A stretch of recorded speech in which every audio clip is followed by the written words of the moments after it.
Assalamualaikum warahmatullahi wabarakatuh. Kan dari PP untuk materi ini ada identifikasi peserta didik kelas 10 SMA Negeri 3 Bandung telah mempelajari struktur atom, konfigurasi elektron, dan sistem periodik unsur. Mereka siap memahami konsep ikatan kimia, khususnya ikatan ionik. Pemahaman awal peserta didik meliputi kecenderungan atom mencapai kestabilan elektron, seperti gas. Kegiatan diarahkan untuk menghubungkan konsep transfer elektron, bentukan senyawa ionik, dan hubungannya dengan fisik senyawa. Materi ikatan ionik yang mencakup pengertian proses pembentukan ion positif dan negatif, mekanisme per elektron antara logam dan non-logam, sifat fisik senyawa ionik di titik larut tinggi, larut dalam air, dan mampu menghasilkan listrik dalam cair atau larutan. Materi ini dikaitkan dengan fenomena seperti garam dapur atau NaCl yang larut dan menghantarkan listrik. Untuk capaian pembelajarannya, diharapkan peserta didik menjelaskan proses terbentuknya ikatan ionik berdasarkan kecenderungan atom untuk mencapai konfigurasi stabil, menganalisis perbedaan antara senyawa ionik dan kovalen melalui eksperimen atau simulasi, serta mengaitkan sifat senyawa ini dengan struktur partikelnya. Untuk tujuan pembelajarannya, yang pertama, menjelaskan konsep pembentukan ion positif atau kation dan ion negatif atau anion. Yang kedua, mendeskripsikan proses terbentuknya ikatan antar atom. Yang ketiga, sifat fisik senyawa ionik berdasarkan percobaan atau simulasi.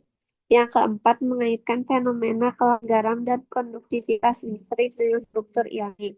Untuk pendekatan dan metode pembelajarannya, menggunakan inquiry berbasis model 5E, Engage, Explore, Explain, Elaborate, dan Evaluate.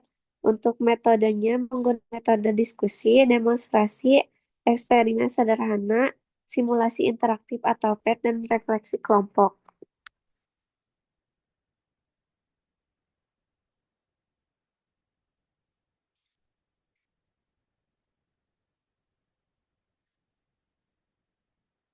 Untuk pengalaman belajarnya, pertemuan pertemuan satu, pengenalan ikatan ionik dan pembentukan ion. Tujuan peserta didik mampu menjelaskan bagaimana atom logam dan non-logam membentuk ion melalui transfer elektron. Untuk kegiatan ini, guru menampilkan fenomena larutan garam dan minyak dalam air, lalu bertanya mengapa larut tapi minyak tidak. Untuk waktunya selama 5 menit. Untuk explore, siswa mengamati simulasi PET, sugar and salt solution, untuk melihat perilaku NaCl dalam air dengan 7 menit. Untuk explain, menjelaskan konsep pembentukan A+ dan Cl- serta gaya elektrostatik yang menangkap keduanya, yang mengikat keduanya dengan durasi 15 menit. Untuk elaborate, siswa membuat model sederhana, yaitu plastisin atau bolastik tentang pembentukan NaCl dengan durasi 8 menit. Evaluate dengan kuis reflektif. Mengapa senyawa ion bisa menghantarkan listrik dalam larutan, tapi tidak pada dengan durasi waktu 1 menit. Untuk pertemuan 2, yaitu sifat-sifat senyawa ionik. Dengan tujuan peserta didik mampu mengidentifikasi sifat fisik melalui kegiatannya engage, yaitu guru menunjukkan 2 zat padat, garam dapur dan gula, dengan durasi 5 menit. Untuk eksplornya, siswa uji kelarutinitas listrik dalam air dengan durasi 7 menit. Explain, mendiskusikan hasil percobaan, karena guru mencoba garam hasil bebas yang dapat mengantarkan listrik dengan 12 menit. Untuk elaborate, siswa menganalisis data hasil percobaan dan membuat grafik konduktivitas dengan durasi waktu 8 menit. Untuk evaluate, Membuat laporan singkat hasil pengamatan dengan durasi waktu 10 menit. Untuk pertemuan 3, perbandingan ikatan ionik dan kovalen. Dengan tujuan peserta didik mampu membedakan karakteristik ikatan ionik dan kovalen.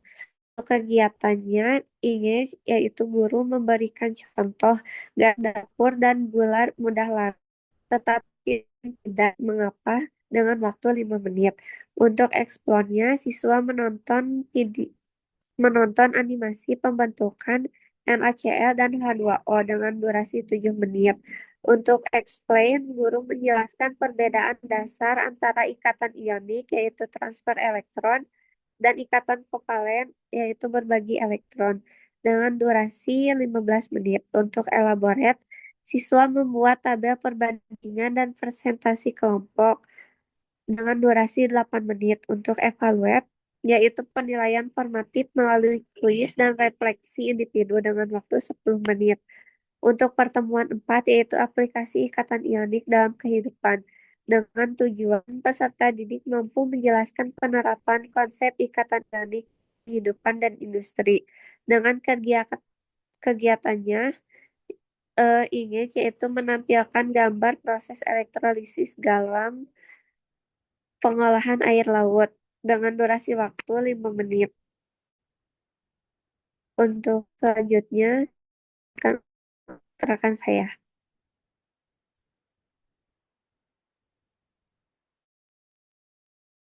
Yang selanjutnya itu ada explore yang dimana diskusi kelompok tentang manfaat senyawa ionik seperti dari larutan NaCl, KCl, dan CH dengan durasi 7 menit. Kemudian ada explain yang dimana guru menjelaskan peranan ionik dalam tubuh dan industri dengan durasi waktu 15 menit. Kemudian elaborate yang dimana siswa membuat infografis dengan misalkan ionik dalam kehidupan dengan durasi waktu. Kemudian ada di mana presentasi umpan balik dengan durasi 10 menit.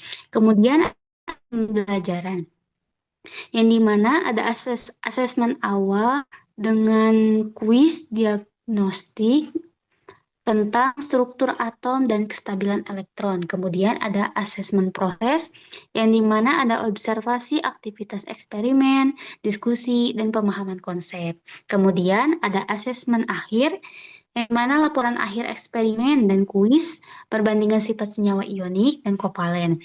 Kemudian ada instrumen atau rubrik, penilaian sikap ilmiah, keterampilan praktikum, dan komunikasi ilmiah. Kemudian di sini ada lampiran kerja peserta didik atau LKPD. Contohnya ada gambar ada di samping sebelah kiri. Di dalamnya itu ada judul, yaitu eksperimen sifat-sifat senyawa ionik. Kemudian tujuannya itu menyelidiki kelarutan dan konduktivitas senyawa ionik.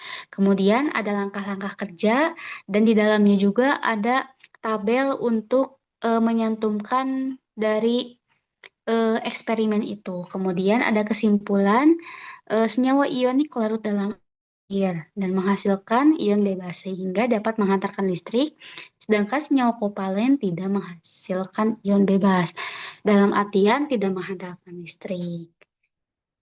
Boleh di next? Nah, kemudian di sini ada asesmen pembelajaran ikatan ionik. Kelas 10 SMA, asesmen awal dengan tujuan untuk mengetahui pemahaman awal peserta didik tentang kecenderungan atom mencapai kestabilan dan proses pembentukan ikatan ionik dengan metode kuis kontekstual. Dengan kami menyantumkan contoh soalnya itu 5 soal dengan soal pilihan ganda plus 1 pertanyaan reflektif menggunakan media kuisis ataupun bisa menggunakan Gform. Dengan contoh soal yang pertama itu, atom logam cenderung membentuk ion dengan cara di sini ada uraian dan jawaban yang benarnya itu B, yaitu menyumbangkan elektron. Kemudian yang kedua itu ada atom Na dan Cl dapat membentuk senyawa NaCl karena jawabannya itu C, karena Na memberikan elektron kepada Cl. Kemudian yang ketiga, ikatan yang terjadi antara logam dan non-logam disebut ikatan ionik. Kemudian yang keempat itu senyawa ionik umumnya memiliki titik leleh yang jawabannya itu C, yaitu sangat tinggi. Yang kelima itu ketika garam dilarutkan dalam air, maka jawabannya A, terjadi antara ion Na plus dan Cl min. Yang selanjutnya akan dijelaskan oleh rekan saya, Mas Ayu.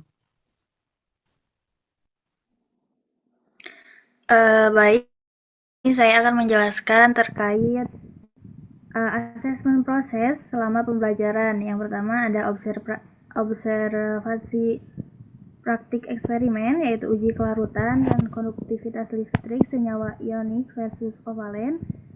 Aspek yang diamati di sini yaitu kesiapan alat dan juga bahan, ketelitian, analisis hasil, dan keselamatan kerja. Yang kedua ada kuis interaktif. Di sini berupa penguatan konsep, yaitu pada pertemuan kedua menggunakan kuisis atau website dari Kahoot, kemudian diskusi kelompok plus lembar kerja seperti LKS, yaitu isinya menganalisis hasil percobaan kelarutan dan konduktivitas, kemudian membandingkan sifat senyawa ionik dan juga kovalen. Pada asesmen akhir, di sini terdapat penilaian sumatif, otentik, dan juga tulis. Yang atau proyek mini berupa penilaian otentik dengan judul peran dan sifat senyawa ionik dalam kehidupan. Kemudian peserta didik di sini memilih satu contoh senyawa ionik dan menganalisis bagaimana struktur ioniknya mempengaruhi sifat dan penggunaannya.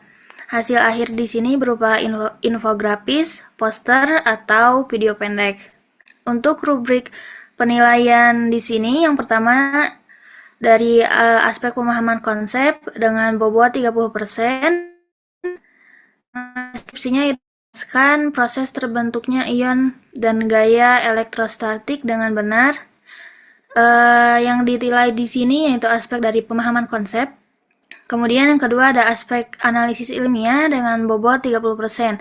Dengan deskripsi mengaitkan struktur ionik dengan sifat fisik dan penerapannya. Yang ketiga dilihat dari aspek kreativitas dan juga penyajian dengan bobot 20%. Nah, dengan deskripsi visual menarik dan juga informatif. Adapun untuk yang B yaitu tes tertulis, di sini disajikan pilihan ganda dan juga uraian. Yang pertama pilihan ganda kami menyajikan 5 soal. Pada soal yang pertama yaitu ion kalsium terbentuk karena atom kalsium, yaitu jawabannya B, menyumbangkan 2 elektron. Kemudian pada soal yang kedua, ikatan antara magnesium dan klor ini terbentuk karena jawabannya itu C, magnesium memberikan elektron kepada ion klor. Kemudian yang ketiga, senyawa ionik memiliki titik leleh tinggi karena di sini jawabannya B, gaya tarik elektrostatik yang kuat. Yang keempat yaitu senyawa ionik tidak menghantarkan listrik karena keadaan padat, karena jawabannya itu A, ion tidak dapat bergerak bebas. Kemudian yang kelima, contoh pasangan unsur yang membentuk ikatan ionik adalah jawabannya B, yaitu unsur natrium dan juga klor. Pada soal yang kedua yaitu soal uraian, disajikan 5 soal juga. Yang pertama ada siswa diminta untuk menjelaskan terkait ikatan ionik. Kemudian mengapa senyawa ionik dapat menghantarkan listrik. Yang ketiga, membandingkan sifat fisik senyawa ionik dan juga kovalen. Kemudian siswa menggambarkan proses pembentukan NaCl dari atom Na dan juga Cl, dan diminta untuk menyajikan konfigurasi elektronnya. Yang terakhir juga siswa dipertanyakan mengenai senyawa ionik seperti kalsium klorat gitu ya, kenapa banyak digunakan dalam kehidupan sehari-hari. Mungkin Itu dari saya. Selanjutnya akan dijelaskan oleh Muhammad Yusril. Oke, baik. Selanjutnya itu akan ada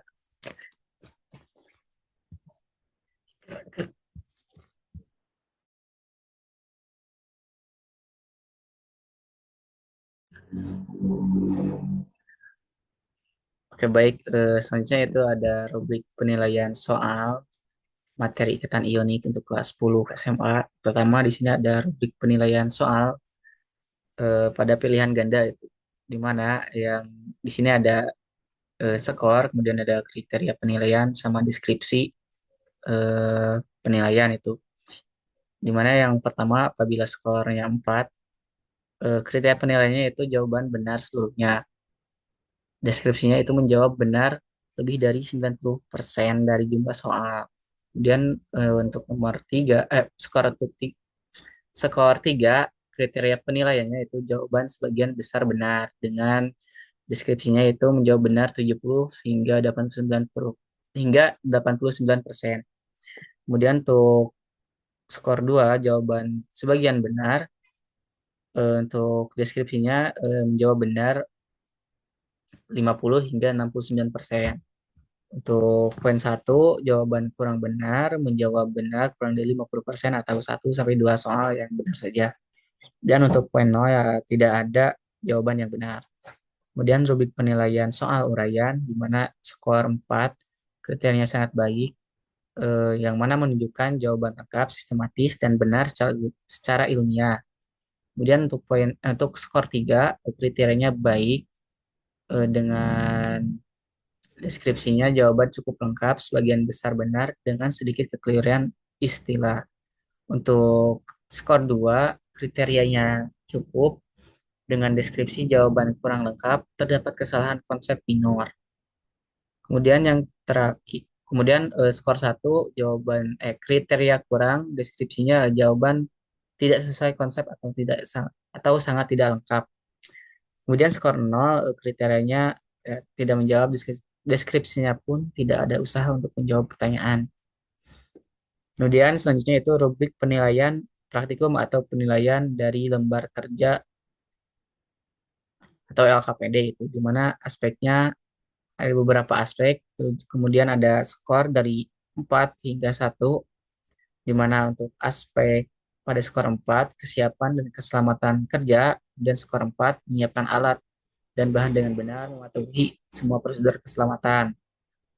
Untuk skor 3 hanya ada kesalahan kecil, skor 2 beberapa alat atau bahan kurang tepat, skor 1 tidak memenuhi keselamatan.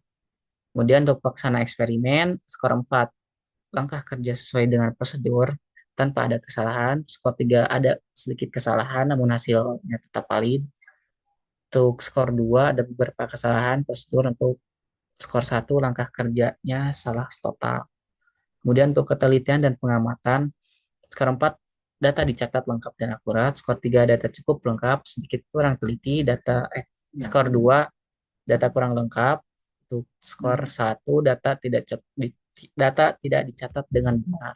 Kemudian selanjutnya analisis dan kesimpulan, di mana skor 4 analisis logis menghubungkan data dengan konsep ikatan ionik, skor 3 analisis cukup baik, kesimpulan kurang lengkap, skor 2 analisis dangkal atau tidak konsisten, dan skor 1 tidak mampu menarik kesimpulan. Kemudian yang terakhir yaitu rubrik penilaian proyek ontetik atau infografis atau poster video, di mana aspeknya ada beberapa aspek dengan bobot.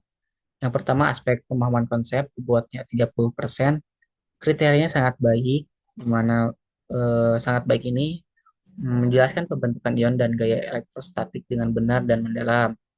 Untuk skor 3 atau baik menjelaskan sebagian besar dengan benar. Untuk skor 2 di mana keterangannya itu cukup menjelaskan sebagian konsep, dan skor 1 yaitu kurang dengan penjelasan tidak relevan. Kemudian analisis ilmiah bobotnya 30%. Keterangannya sangat baik atau 4, di mana skor 4 ini menghubungkan sifat senyawa ionik dengan aplikasinya secara logis dan faktual. Untuk skor 3 sebagian hubungan benar. Untuk skor 2 analisisnya kurang tepat, Untuk skor satu, tidak ada analisis ilmiah. Kemudian aspek kreativitas dan penyajian, di mana bobotnya 20%, kriterianya apabila 4, kriterianya desain menarik, komunikatif, dan inovatif. Skor 3, menarik namun sederhana. Skor 2, kurang kreatif. Skor 1, atau kurang tidak menarik atau tidak terbaca. Untuk yang terakhir, aspek yang terakhir yaitu komunikasi ilmiah atau presentasi, di mana bobot penilainya 20%. Apabila skor 4, bahasa ilmiah jelas dan mudah dipahami. Apabila skornya 3, cukup jelas. Untuk skor 2, kurang terstruktur. Dan untuk skor 1, tidak ada komunikatif. Mungkin sekian dari saya, dikembalikan lagi ke moderator. Mungkin cukup sekian yang dapat kami sampaikan. Mohon maaf atas segala kekurangannya. Wassalamualaikum warahmatullahi wabarakatuh.